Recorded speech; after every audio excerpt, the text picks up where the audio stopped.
A small update. I was just informed that we have found Barley next to Daria, which I believe we didn't have up till now. That could provide us with some extra possibilities. Do we have it here in the resources? Barley, yes, +2 health. And... well, Puppet Phantom, there's not that many... I don't think we'll be able to find it here. Let's check places like Babylon, which should have access to it as well. Yes, we now have Barley, which I believe is needed for things like beer. Oh my god, Quilt Maker. Capture the flag game, sure. But I'm more interested in seeing if this gives us any immediate advantage. No. It seems like it doesn't. I thought it was needed. We didn't have it before. That's for sure. Do we maybe need different kind of building to collect it? Farm, irrigate it. Is there a worker here? Yes. Nope, this seems like exactly what we needed. I'm quite confused. Anyway, things are looking much better. I have managed to upgrade one of the prisons that we have here into workers, so that one will be useful later on. And if we can keep this income going up, we will eventually be able to start completely overhauling our fleets, because we still got an incredible amount of these useless old canoes around. Later on, I would like, once we reach the next stage and we have the metal weapons, to upgrade our army. I thought that it might be actually quite a good idea to attack these two cities and capture them. The area where they're located is extremely rich. There's some fish here, and we have, what is this? Parrots and very tall grass here. There is some obsidian, salt, pigs, and is there anything here? Nope. But yeah, there's a river, so we could have farms around here everywhere. So I think this is like a good idea. Capturing these cities would be great. Also, I'm pretty determined on having a city here still, and on settling one up here. Plus, I want that city here. So that pretty much sets our strategy for the upcoming years once we get into the shape where we can actually settle these cities. But it's going to take a bit of time still, because, well, we haven't been going all that fast. But once we get these economical buildings done, in all cities actually, by the way, the tapestry maker is so cheap, I decided to build it everywhere, which you can see had a gigantic effect. There's still a couple of cities that could build it, but they're building something a bit more important at this point. So we can get to around plus 50, 60 easily like this. Sculptures will come next turn. Our economy is doing really well at this point, and we are still building more and more economical buildings. So I don't know where exactly this is going to end, but my guess would be at around plus 100, depending on how many buildings I will build that actually take away money. The game has been really digging with me in the meantime, giving me all kinds of statistics where I am ranked second. It was the size of a civilization, the wealth, and I don't know what else. Oh, the technology, and there was something else. Not military power, culture. I think it was culture that I was second. So that other civilization that we are trying to find is doing really good. Way better than I am. So I hope we're gonna be able to beat it before it raffle stomps us. We still have the best artist has that thought alone which is contained within the marble shell. The sculptor's hand can only break the spell to free the figures slumbering in the stone.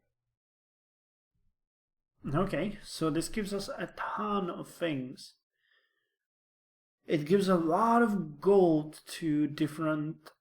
These are all, I believe, world wonders. And also it's Stoneworker's Hut and Venus of Willensdorf.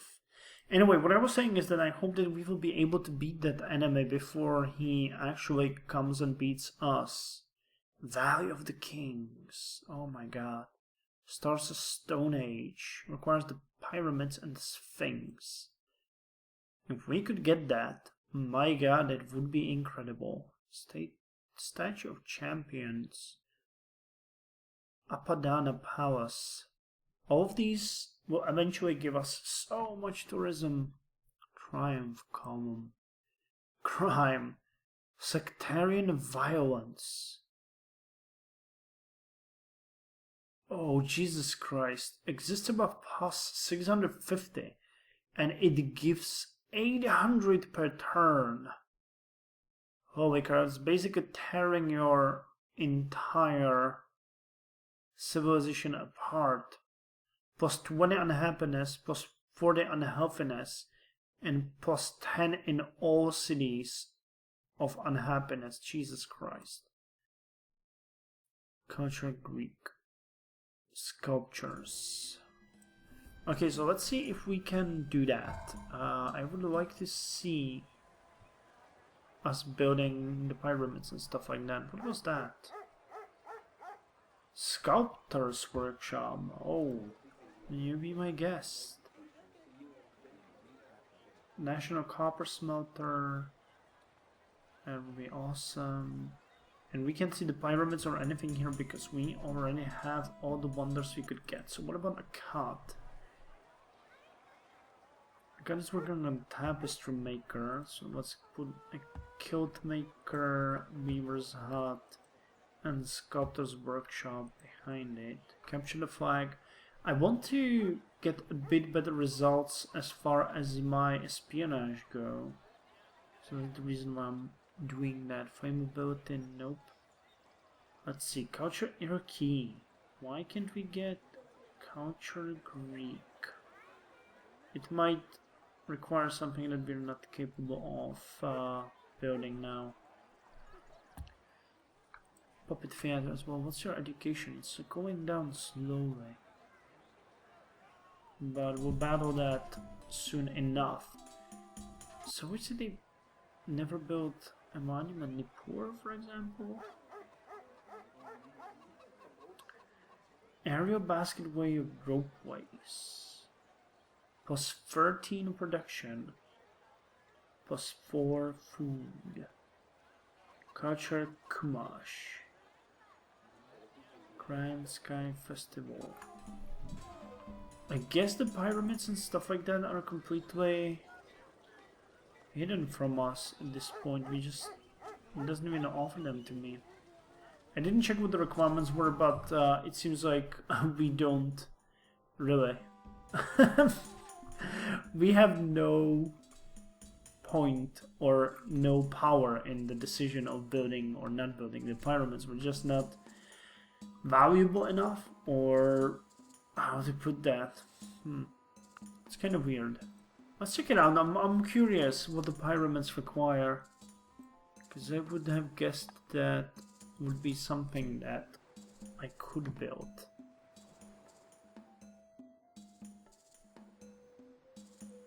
So let's see, pyramids. Require sculptures. Stone or marble or bricks. Oh, sculptures. That are provided by Sculptures Workshop, right? Provide sculptures. Okay, so once we get the sculptures, we should be able to build these. Marble or bricks. We have that. So we might be worth it anyway. I'll just see once we start building the sculpture shops how that's doing. So unless something happens in the meantime, I'll see you in 20 turns when we get leisure.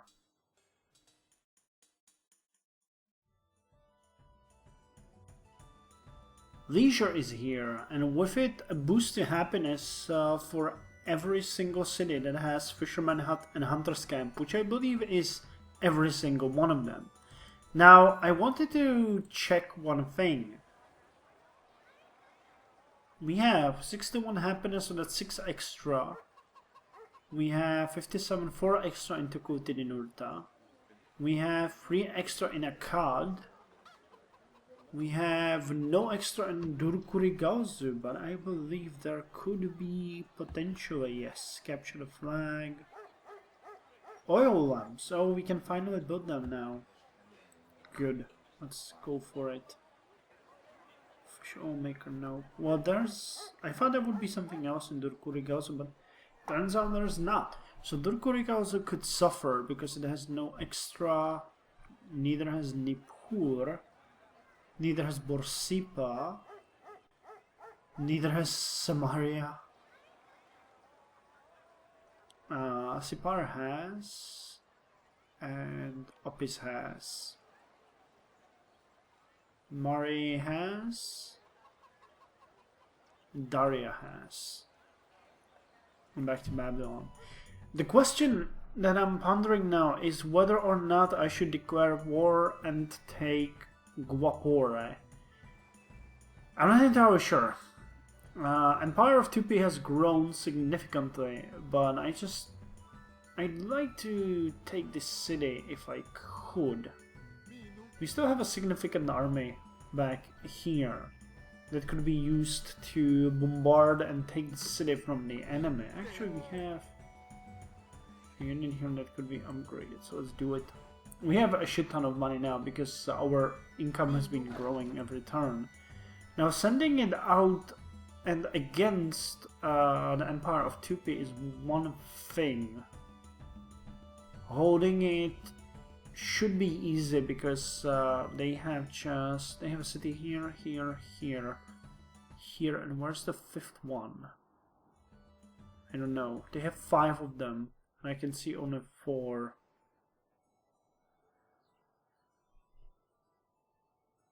That's Indian nation.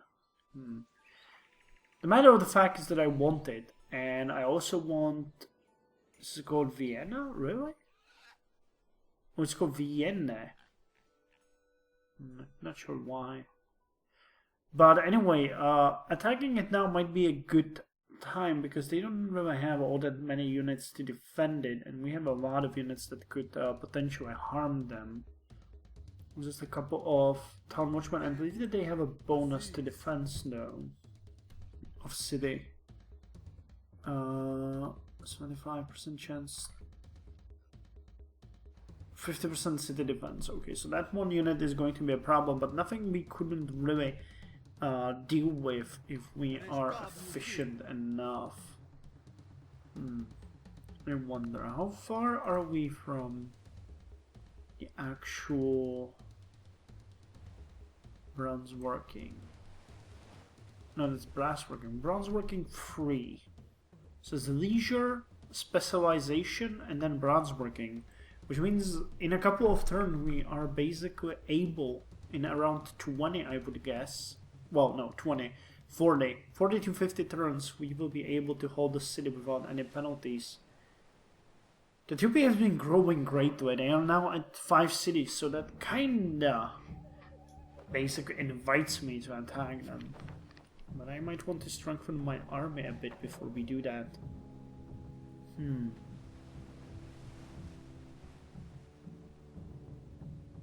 This is a tricky question. Increased means and increased leisure are the 2 civilizers of man. So this gives us a bonus, and we now have Pavilion. Requires of at least 6. Shopping district or trading post. You know, it should be okay in every single city that we have, shouldn't it? Yep. Easy as pie. Double culture in 1,000 years. Oh, I can't. Okay, I need to click on this. And then the oil lamps. I guess that as we have really not much to go for, we might actually want to do it. I'm thinking we can build a couple of arsonists and throw them on the city as free cannon fodder. How much do you cost? 3 turns. Okay, so I'll build 2 of you in Babylon, and I'll build 2 of you in the Kutinurta. And then I'll have to sail you there. So where is the pavilion? Here, 4 turns. And there's the oil lamps and 2 more of you. We'll basically fight and kill the town watchmen. They have 7 of them though. Huh. So the defense would be around 10 for each unit. We can do it. I think we can do it easily. Actually, we have 4, 2, and 4, 4. That's 12, 14 turns. So let's build another one here. And let's build another one here. And I'm gonna send them on their way. And once they come here, we are going to move our units against Guapura and the Guaramor. Once we take it, and we're gonna hang on to it for a bit, try to negotiate peace, and then send our forces up to here to take this city. It seems kinda reasonable to me. I hope to you guys as well.